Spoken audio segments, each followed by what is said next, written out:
Au nom du Père et du Fils et du Saint-Esprit. Amen. Frères et sœurs bien-aimés, dans le Seigneur, nous voulons dire un immense et infini merci à notre Dieu qui de jour en jour nous conduit avec pédagogie dans la compréhension de ce grand et sublime mystère du don de sa vie dans l'Eucharistie et de ce qu'il veut que ces vérités s'incarnent et se réalisent pleinement en nous. Le Seigneur, frères et sœurs d'amour, nous a dit très clairement que sa parole était vie et que cette vie était son être profond. Et il ne pouvait pas ne pas donner sa vie et que sa vie, lorsqu'il parle, est transmise. La parole transmet sa vie.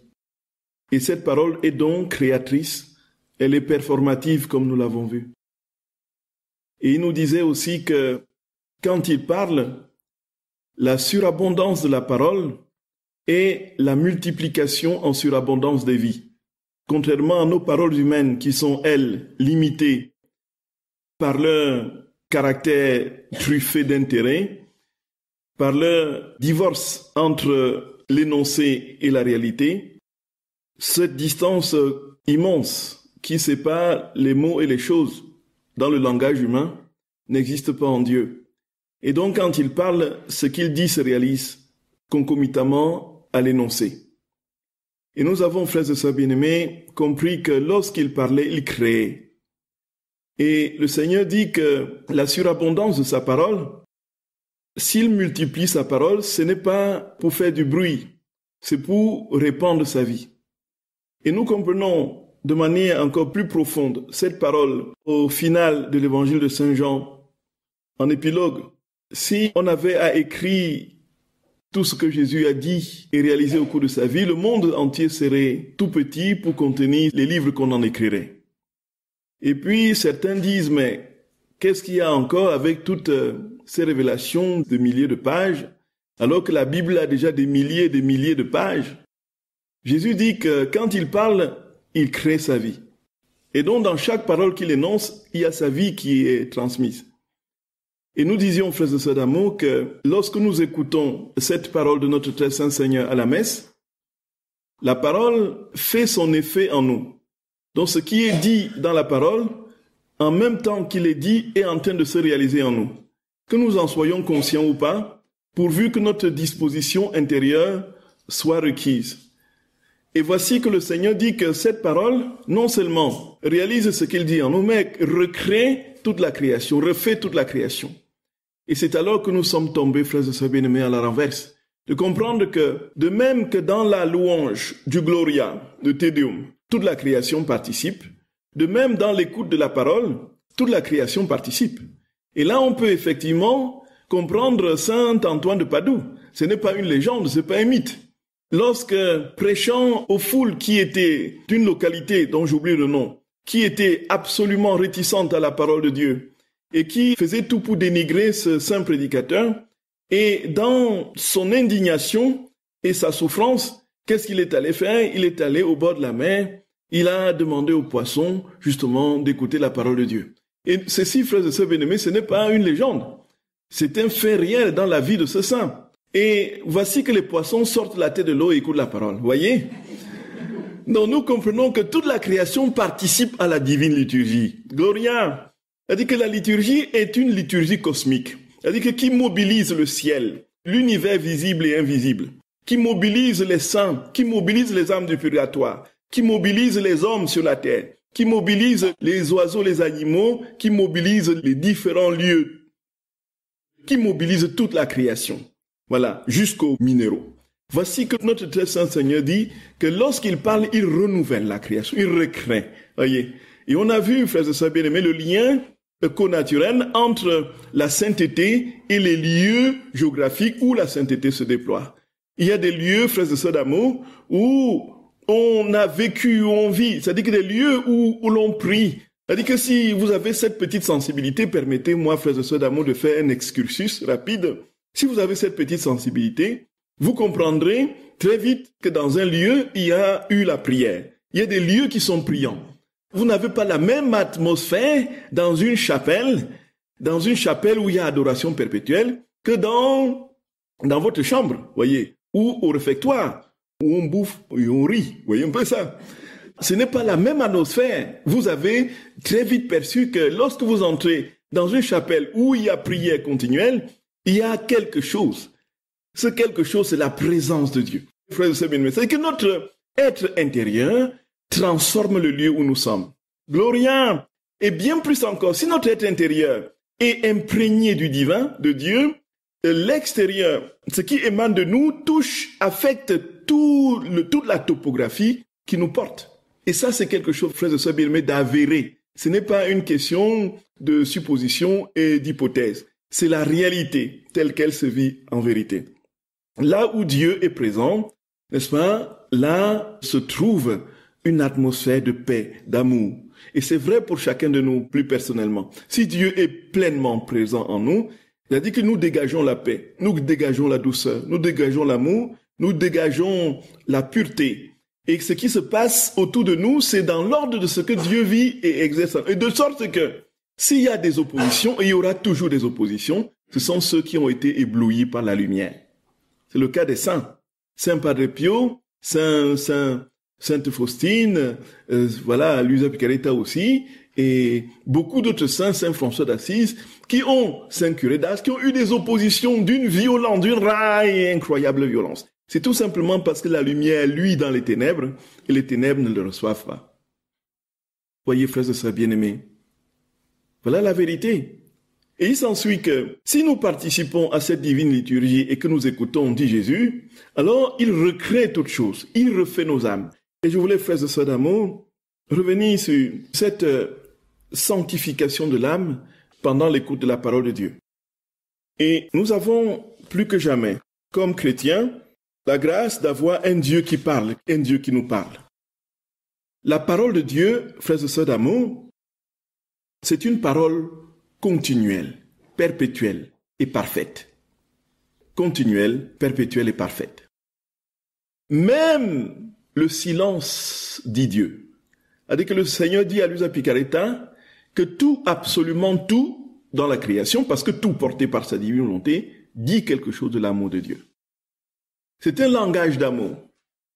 Le silence de notre souffle reposé, la cascade de notre souffle allaitant, nos pas, nos murmures, nos gestes, les actes d'un organisme incroyablement structuré qui nous échappe et qui fonctionne indépendamment de notre conscience. Le cœur qui bat, le sang qui circule, des milliards et des milliards de micro-organismes dans le corps qui travaillent, toute cette activité interne à l'homme. Tout ceci dit l'amour de Dieu. Pourtant, tout est dans le silence.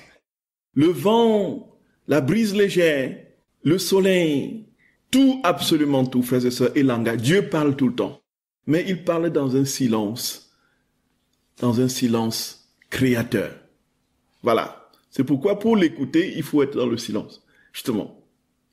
Parce que son langage est continuel, perpétuel silence. La puissance de son amour, même quand il parle dans sa parole, frères et sœurs d'amour, ce n'est jamais dans le bruit. Sa parole est toujours dans le silence d'un cœur qui s'ouvre et se rend disponible. Et quand ce cœur s'ouvre et se rend disponible, Jésus dit qu'il façonne ce cœur et lui donne sa parfaite ressemblance. Et les vérités qu'il énonce transforment l'âme. Il dit à Luisa Picaretta au tome 30 du 9 avril 1932. Donc, en fait, s'il y a la création, la recréation des êtres à l'extérieur, il y a la recréation de l'âme humaine. C'est-à-dire que notre âme est refaçonnée, recréée. C'est-à-dire qu'il y a chaque fois Gloria, Gloria, Gloria, Gloria. Cela veut dire quoi, frères et sœurs d'amour? Cela veut dire quoi, frères et sœurs bien-aimés du cœur de Jésus? Cela veut dire quoi? Cela veut dire quoi, frères et sœurs? Cela veut dire que si vous entrez, vous allez à la messe et vous écoutez sa parole, et si votre cœur est bien disposé, et cette parole, que vous en soyez conscient, quand vous sortez de la messe, votre cœur n'est plus le même. Votre cœur a changé. Votre cœur a été recréé, dit Jésus. C'est inouï. C'est inouï. Nous imaginons le cœur que nous avions au début de notre cheminement chrétien et le cœur que nous avons aujourd'hui, si nous nous sommes laissés chaque fois façonner par la parole de Dieu. Alors, frères et sœurs bien-aimés, Jésus dit, cependant, déjà, il y a le premier texte avant celui que je viens de citer, au tome 15 du 1er juillet 1923. Jésus dit, cependant, quelle n'est pas ma joie quand je révèle mes vérités qui sont non pas des reflets de mes attributs, donc les vérités, les connaissances, les paroles, sa parole, les vérités ne sont pas les reflets de ses attributs, dit Jésus, mais la substance même des biens qui se trouvent en moi. Gloria! Gloria! Ouh! Frères et sœurs bien-aimés, il dit que la parole qui sort de Jésus, il le confirme, c'est ce que nous connaissons déjà et ce que nous avons dit et répété, mais quand ça sort de sa bouche, vous sentez que ça a une plus grande puissance encore. Il dit que ce n'est pas des attributs de Dieu, c'est la substance des biens qu'il porte en lui, dit-il, qui parle de moi avec éloquence, pas silencieusement comme le font les choses créées, et puisque ma parole est créatrice, quelle n'est pas ma joie quand je vois les vérités que je révèle former une nouvelle création dans les âmes. Donc, les paroles, quelle n'est pas sa joie? Quand il voit, frères et sœurs d'amour, quand il parle et qu'il se voit se créer dans les âmes, il bondit de joie, voyez un peu ça. Et en bondissant de joie, d'autres vies sortent de lui et se répandent. Oui, c'est vous! C'est vous, frères et sœurs bien-aimés! C'est vous! C'est vous! Waouh! Waouh! Si nous avions cela en conscience tout le temps, c'est vrai qu'on ne serait pas médiocre comme nous le sommes aujourd'hui. C'est vrai, frères et sœurs d'amour. Voyez, il dit, même si d'un seul fiat, j'ai créé autant de choses, ainsi, en révélant mes vérités, ce n'est pas seulement un fiat que je prononce, mais des vérités que je fais connaître. Voyez. Donc, quand il révèle ça, mais ce n'est pas simplement, voyez, voilà, il ne te dit pas simplement, voici, sois miséricordieux. Il ne dit pas, heureux les pauvres. Il ne dit pas, sois pauvre. Il dit que quand il prononce une parole qui vient de lui, comme sa parole c'est lui-même, ça ne contient pas seulement la vertu de la pauvreté. Comprenez, frère? Ou la vertu de l'humilité. Ça contient tous ces biens. Donc quand vous avez, c'est comme je sais pas comment, la comparaison est pâle pour ce qui est des feux d'artifice. Voyez, c'était des petits tubes comme ça, voyez un peu. Mais qui sont rien du tout là, c'est un concentré de. Mais quand ils sortent là, il y a des milliards d'effets qui sortent là, immédiatement comme ça de ce petit truc qui était là. Donc c'est un peu ça. C'est-à-dire que c'est le contenu de sa substance, donc c'est le fiat qu'il énonce. Même si c'est transporté à vos oreilles et à votre cœur par une seule réalité, qui est une vertu, l'humilité, la pauvreté ou l'obéissance, c'est pas trop quoi, ça va générer d'autres vies en amplifini. C'est-à-dire que d'autres grâces encore. C'est-à-dire que de la simple pauvreté que vous avez compris, Dieu aura formé d'autres vies puisqu'il ne se donne pleinement dans chaque élément d'énoncé de sa parole. Et c'est pourquoi, frères et sœurs bien-aimés, Gloria, Gloria, Gloria. La divine volonté, c'est la sainteté qui englobe tout cela, effectivement. Nous comprenons pourquoi, effectivement, le Seigneur nous dit tout simplement, donne-moi ta volonté et je te donne le reste, quoi. Je donne le reste de ma vie. Tu ne chercheras plus des vertus parcellaires et partiales. Tu ne seras plus excellent dans l'obéissance et médiocre dans la pureté. Tu ne seras plus excellent dans la pauvreté et médiocre dans la prière, ainsi de suite. Toute ta vie sera moi. Et dans un seul petit énoncé de ma parole, tu trouveras toute ma vie. Quand on comprend cela, frères et sœurs bien-aimés, on se dit, mais comment est-ce que...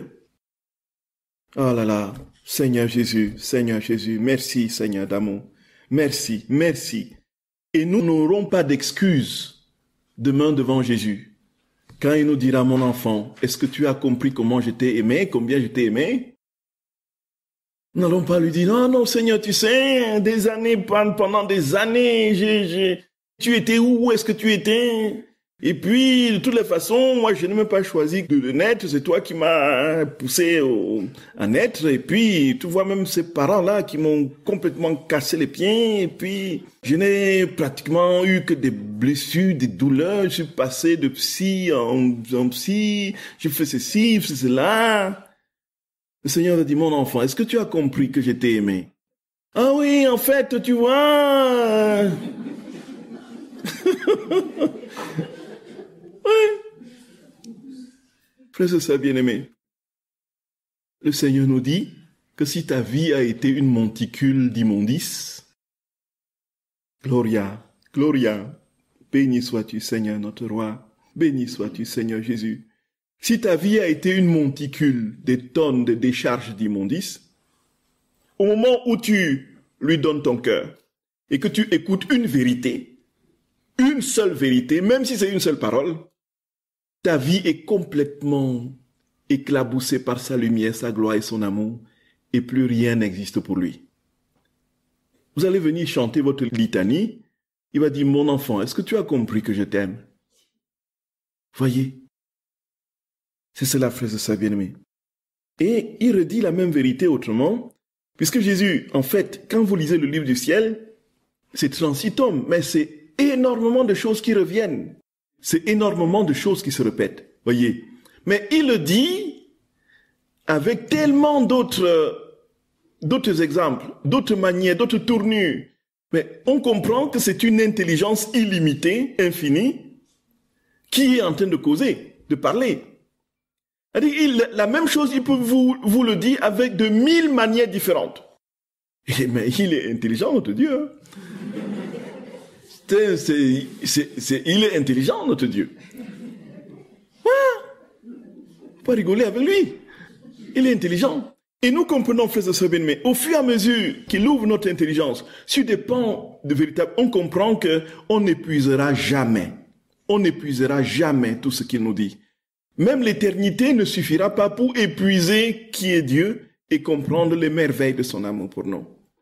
Et c'est pourquoi, si nous comprenons un tout petit peu, entrons de tout notre cœur, de toute notre âme et recevons la grâce qui est liée à cette vie qui se déploie en nous et de manière assez... Voici ce que Jésus dit d'une autre manière au tome 30, toujours pour cette récréation des âmes. C'est au tome 30 du 9 avril 1932. Il dit, ma petite fille de mon vouloir, tu dois savoir que si notre être suprême donnait à la créature le ciel tout entier, le soleil, la terre et la mer, il ne donnerait pas autant que lorsqu'il lui communique les vérités sur la divine volonté, parce que toutes les autres choses resteraient à l'extérieur de la créature, tandis que les vérités pénètrent les fibres les plus intimes de son être. Nous avons compris, frères et sœurs bien-aimés, que si Jésus nous donnait tous les biens du monde, supposons qu'il vous dise, voici, maintenant tu es propriétaire de la planète Terre, voyez, avec toutes ses richesses, avec tous ses, voyez un peu. Et c'est pour ça vraiment qu'on comprend, frères et sœurs bien-aimés, combien c'est vraiment comment dire, l'avarice et l'attachement au bien matériel, c'est ce qu'il y a de plus ridicule, quoi. De plus ridicule, et c'est pourtant un vice tellement tenace qui se colle à notre peau, voyez. On se vante d'avoir des empires, on se vante d'avoir des biens n'en plus finis.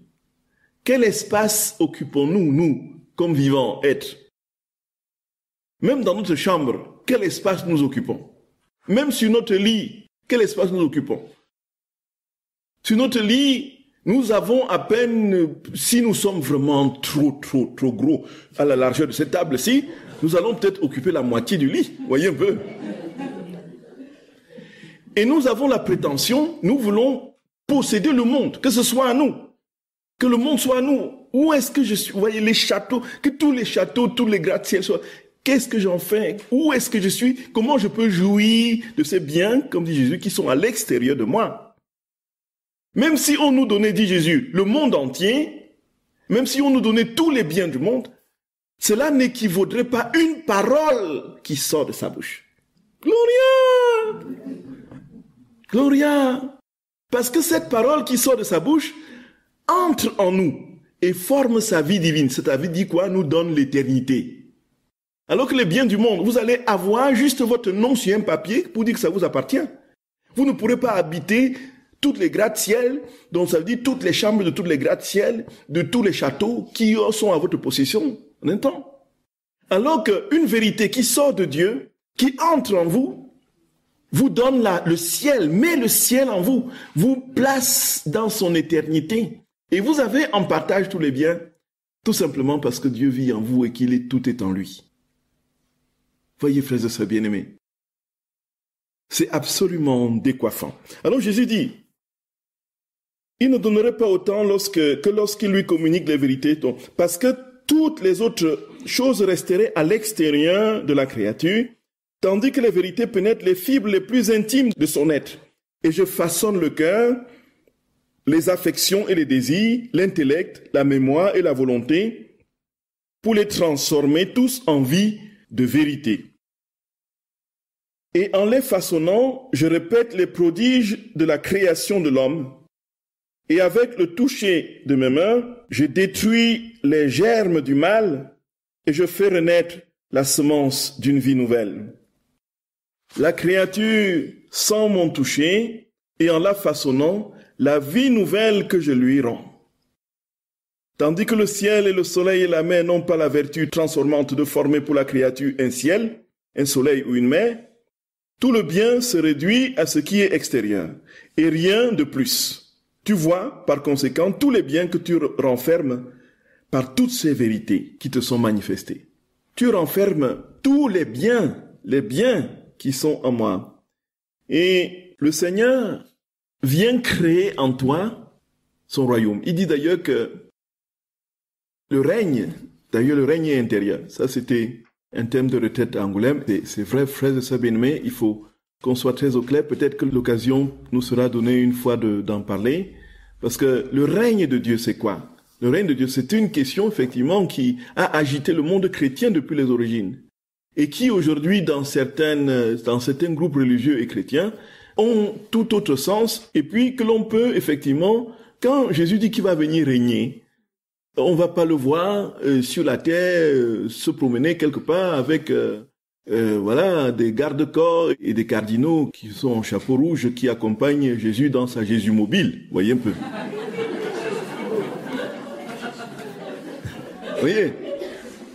Voyez.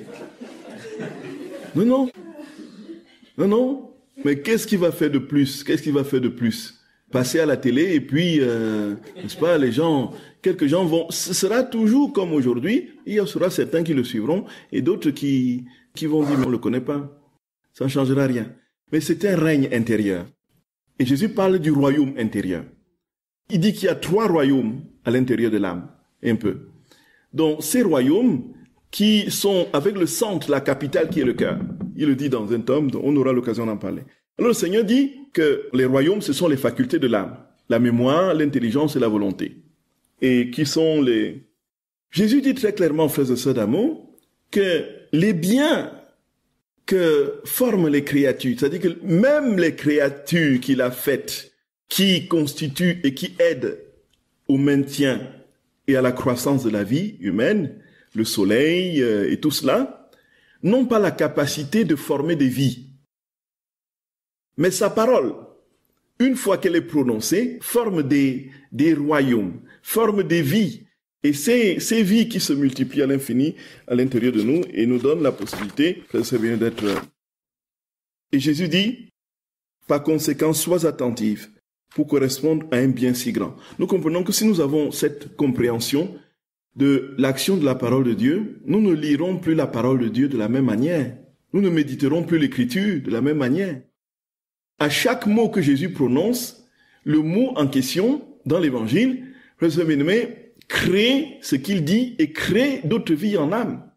Travaille l'âme, façonne l'âme, restaure l'âme, polit l'âme. Et puis, accorde à l'âme d'être elle-même productrice de vie divine. C'est absolument inouï. C'est absolument inouï. Et alors, frères et sœurs bien-aimés, ça c'était l'écoute de la parole. Ensuite vient l'homélie. L'homélie du prêtre.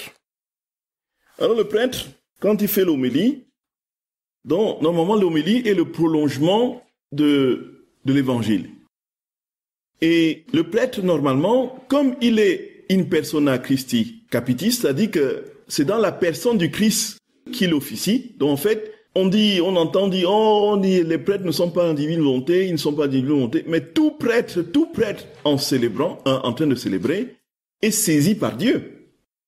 Est saisi par Dieu, frères et sœurs bien-aimés. Qu'il soit le plus grand mécréant de toute l'histoire, et Dieu est, oh Jésus d'amour, oh Jésus d'amour, oh mon roi, esclave d'amour. Notre Dieu, c'est un esclave.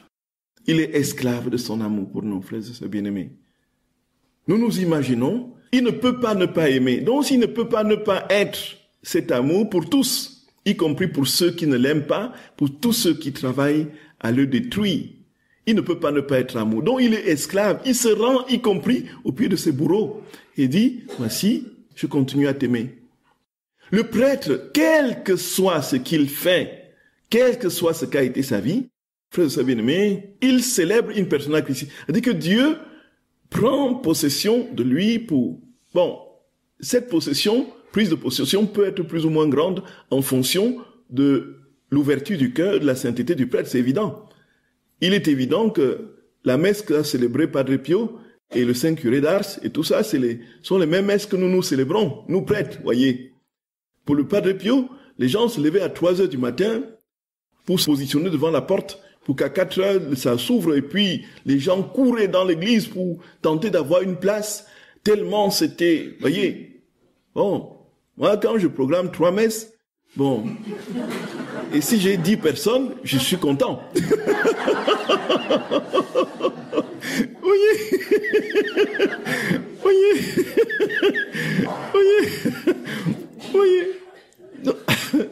Voyez, c'est la même messe, hein. Mais qu'est-ce qui fait qu'on couche et pas de Pio? C'est tout simplement parce que mon degré d'ouverture et d'amour du Seigneur n'est pas le même que celui de Padre Pio, n'approche pas celui de Padre Pio. Quand les âmes sacerdotales des prêtres seront enflammées et brisées, consumées par l'amour du Seigneur, ils n'auront plus à faire de pub, ni à faire de l'apostolat de l'araignée, avec des réunions qui s'emboîtent et qui se déboîtent pour faire de l'araignée ou je sais pas trop de... Ils iront à l'église, ils vont célébrer et les âmes vont venir, simplement. Voilà la vérité, voilà le secret. L'avenir de l'église est dans l'Eucharistie, frères et sœurs d'amour. On ne peut pas faire autrement. On ne peut pas faire autrement. Et donc, voici que le prêtre, quand il peut avoir... C'est pourquoi on est vraiment complètement surpris de voir la vie d'un prêtre complètement désordonnée. Voyez, désordonnée. Une vie complètement désordonnée, fait de contre-témoignages à multiplication. Et puis voir à côté les fruits incroyables que ce même prêtre porte par la prédication de la parole. Ça a été le cas dans de nombreuses communautés. Oui, vous savez un peu. Des communautés florissantes en plus qui ont pris tellement d'ampleur avec de nombreux prêtres en n'en plus fini. Comment comprendre ce mystère? Et là, quand on commentait les crises des abus dans l'église, là, il y avait sur KTO un reportage d'un monsieur, je crois je sais pas s'il était suisse ou qui avait été abusé par un prêtre. Alors il raconte, il était servant de messe il était servant d'hôtel et 5 minutes avant la messe, il avait encore été abusé dans la sacristie. 5 minutes avant la messe. Et c'était une messe de la Vierge Marie, donc une fête de la Vierge Marie. Et il raconte que donc ce prêtre a commencé sa messe après avoir commis l'irréparable. Il est monté en chair pour la prédication. Il a tellement bien parlé de la Vierge Marie qu'il a vu dans l'assemblée les gens sortir des mouchoirs pour s'essuyer les yeux tellement ils étaient touchés, ils pleuraient. Est-ce que vous pouvez expliquer un truc comme ça? C'est absolument... C'est lui qui explique, hein, c'est pas moi qui dis, c'est lui qui explique. Il dit qu'il est sorti, et puis il prêchait, et les gens étaient tellement touchés qu'ils se mettaient à pleurer, alors qu'il venait de commettre l'irréparable. Et qu'en ce moment, effectivement, je pense que le Seigneur, malgré le dégoût qu'il a de l'acte, de l'âme de ce prêtre, il dit, je vais parler à mon peuple. je vais parler à mon peuple. C'est récurrent tout ça. Et je me suis rendu compte moi-même, frères et sœurs d'amour, et je crois le Père Christophe aussi, c'est que quand nous sommes en chair pour parler, pour prêcher, on sent vraiment qu'on n'est plus la même personne. Pardonnez-moi, ça peut vous choquer. On sent vraiment qu'il y a quelque chose d'autre. Et puis, quand on a fini la messe et qu'on enlève, voyez, les ornements sacerdotaux, on redevient tellement plat, voyez un peu, et on comprend que pendant la messe, il y a effectivement notre Seigneur qui était présent et qui nous fait dire des choses qu'on n'avait jamais prévues.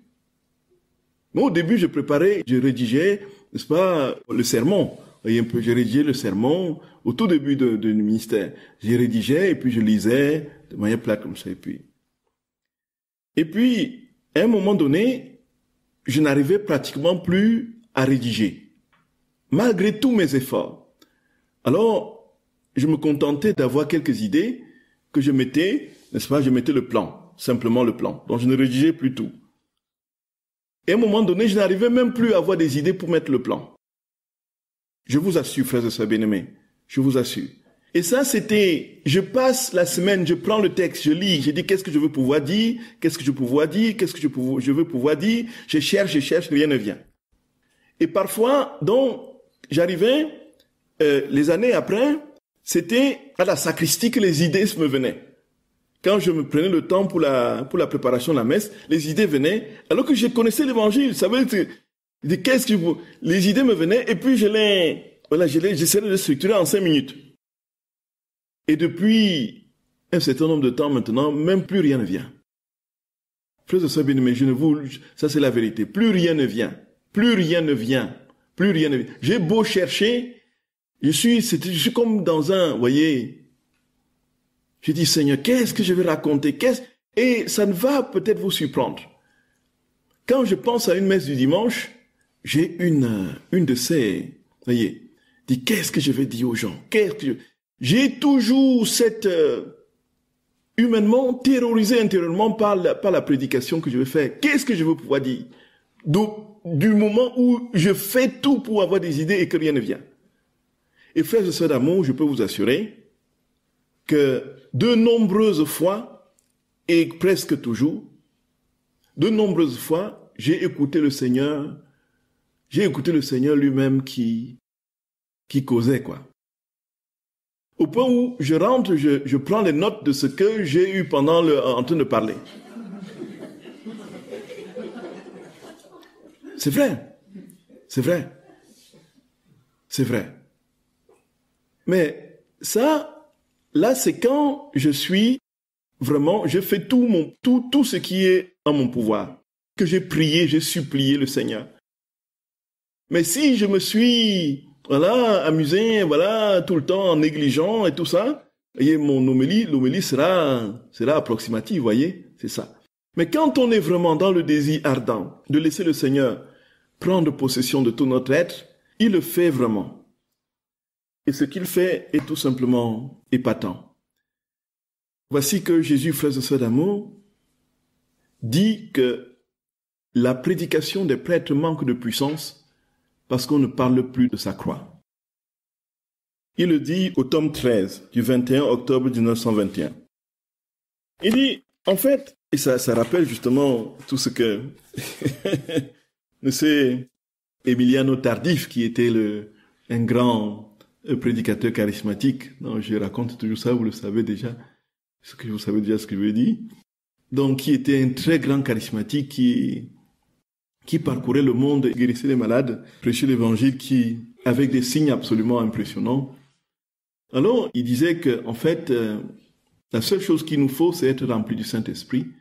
Et que donc, lorsque les apôtres étaient remplis du Saint-Esprit au matin de la Pentecôte, ils sont sortis, et avec un sermon, ils ont converti 3000 personnes. Et que nous, aujourd'hui, avec 3000 sermons, on arrive à convertir aucune personne. Oui, c'est ce qu'ils disent. Oui.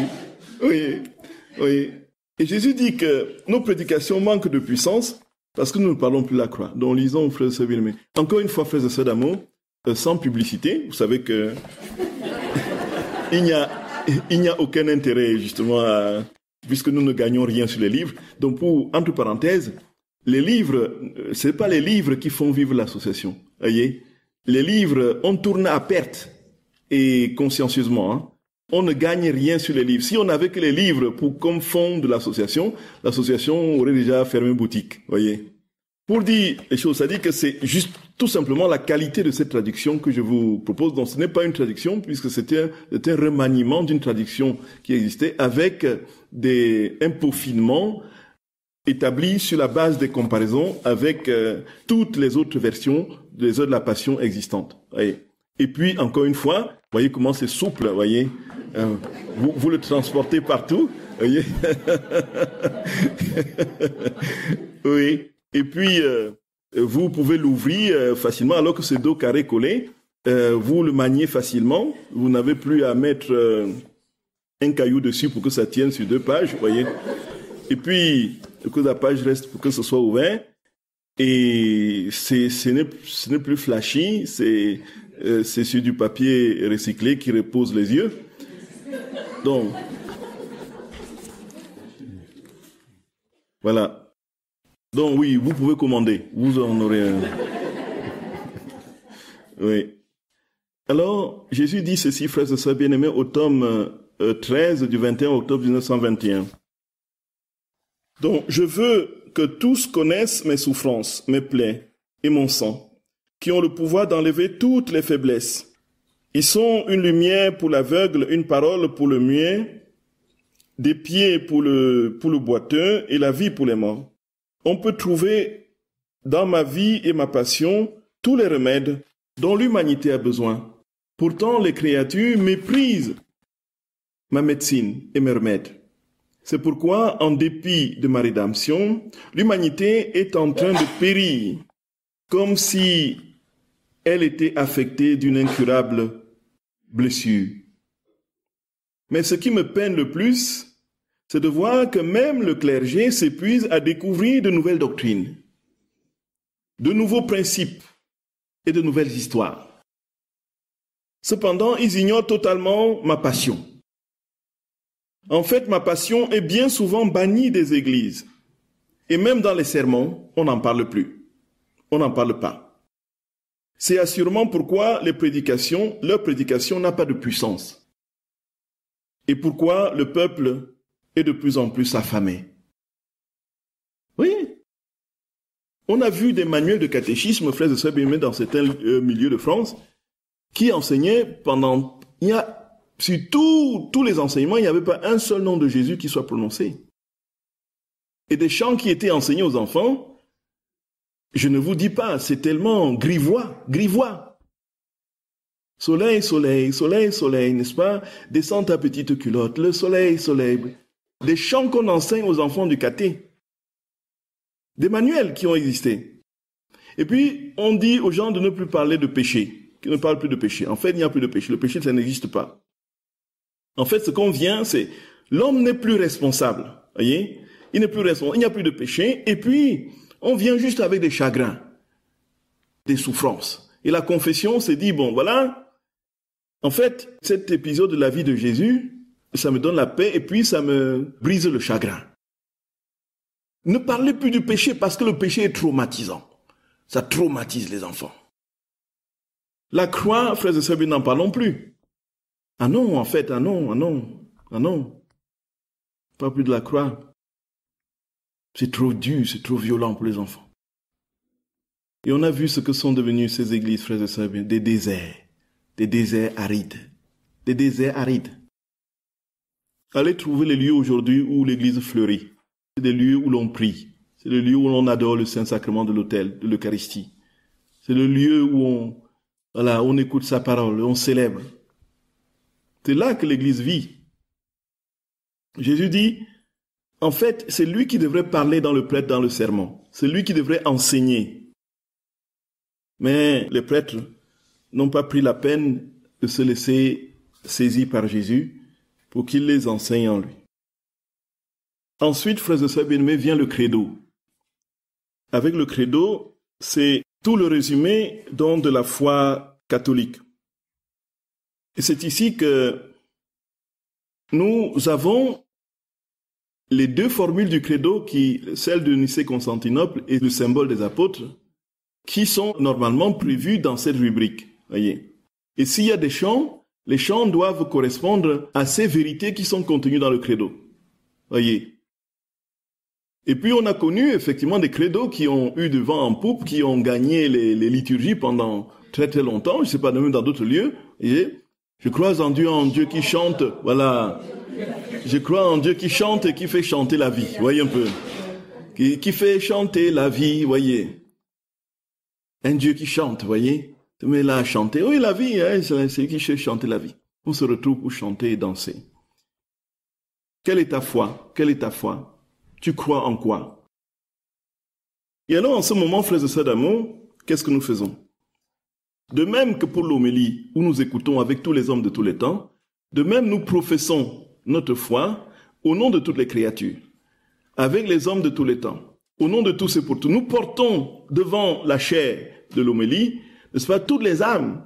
Et si nous avons peut-être des particularités pour des personnes, nous allons à la messe, si nous avons des enfants, des petits-enfants qui ne croient plus, qui ne sont plus baptisés, dans notre âme, dans notre cœur, nous sommes allés à la messe avec eux, dans la divine volonté. Et puis nous sommes devant le prêtre qui parle, qui explique la parole de Dieu, et nous prions dans la divine volonté, au nom de tous ces enfants. Nous faisons réparation en écoutant dans la divine volonté tout ce que le prêtre dit. Et puis quand nous passons au credo, je crois en Dieu le Père Tout-Puissant, ainsi de suite, nous sommes aussi avec eux. Voyez, c'est tous les hommes de tous les temps, et nous croyons, et en rapport avec la prière de l'ange, nous croyons, nous adorons, et nous, pour ceux qui ne croient pas, qui n'adorent pas, qui n'espèrent pas, et qui n'aiment pas Dieu. Et nous redonnons au Seigneur toute la gloire qui lui aurait été donnée si tout le monde avait entendu sa parole et cru en lui. Et nous réparons en même temps pour toutes les fausses croyances, voyez, et pour l'athéisme, pour ceux qui ne croient pas, justement. Voilà ce qui se passe dans la messe vécue dans la divine volonté, au moment du credo, l'écoute de la parole de Dieu. Tout, en fait, comprenons bien que nous ne sommes pas seuls à la messe. Nous avons tout l'univers devant nous. Et que nous ne sommes pas en train de vivre quelque chose qui est passé, que tout est actuellement présent. Et que nous sommes dans la scène qui est vécue. Et que Dieu, en même temps, est en train d'agir. C'est pourquoi, frères et sœurs bien-aimés, le plus possible, si vous avez la possibilité d'aller à la messe, là où vous êtes, si la possibilité s'offre d'aller tous les jours à la messe, ne loupez pas, ne manquez pas, ne passez pas à côté. Si c'est possible. Même si c'est uniquement cela, vous verrez votre vie progressivement se transformer. Même sans crier gare. Et quand vient la prière universelle, frères et sœurs bien-aimés, c'est...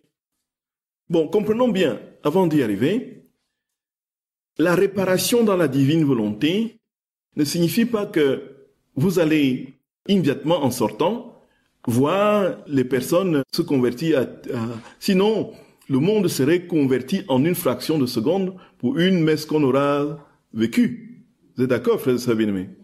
Ou bien pour un acte posé dans la divine volonté au nom de tous et pour tous. En fait, puisque Jésus, on l'expliquera plus clairement si un jour l'occasion se présente, si le Seigneur le veut, hein, si c'est sa volonté, on ne sait jamais, on ne sait pas où on va.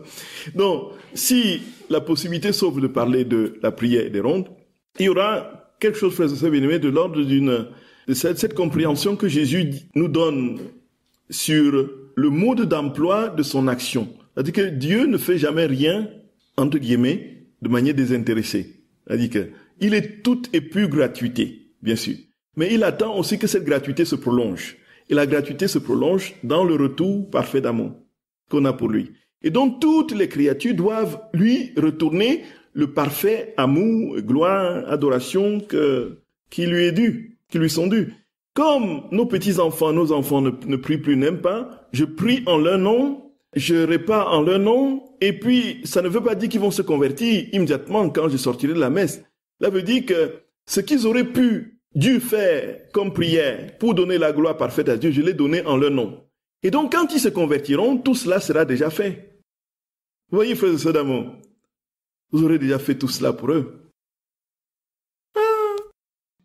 Et ça va même faciliter leur conversion, parce que autant d'actes que l'on multiplie en leur nom, va un jour faire que, voilà, un beau jour, il tombe sur un truc, pap, le déclic, pap, fusée, et puis on les rattrape plus. Effectivement, quand ils se convertissent, il y a une telle puissance d'amour du Seigneur, une fougue d'amour qui les porte à des sommets d'amour et de contemplation absolument incroyables. Voyez. Et alors, frères et sœurs bien-aimés, il s'agit pour nous, et c'est pourquoi Jésus dit d'ailleurs que nous pouvons réparer pour les âmes qui sont en enfer. C'est-à-dire que ce qu'ils auraient pu et dû donner à Dieu comme amour, adoration, gloire, et qu'ils n'ont pas fait, nous les donnons à leur place. Alors Jésus dit que ce que nous faisons à leur place, dans les actes qui sont divinement réalisés en Jésus, puisque tous nos actes sont divinement, parfaitement réalisés en lui, ce qui leur incombait nous revient. Les grâces qui étaient liées à ces actes nous reviennent. Et puis, nous grandissons toujours plus dans l'amour du Seigneur et dans les vies divines. Et alors, en ce moment, même si nous sommes seuls à le proclamer, le Seigneur fera advenir son règne. Parce que nous le faisons au nom de tous et pour tous, voyez. Et c'est pourquoi, frères et sœurs d'amour, je dis toujours ça aux grands-parents. Ne vous inquiétez pas. Que les enfants, priez. Si les enfants ne sont pas baptisés, les petits-enfants ne sont pas baptisés, loin de la foi.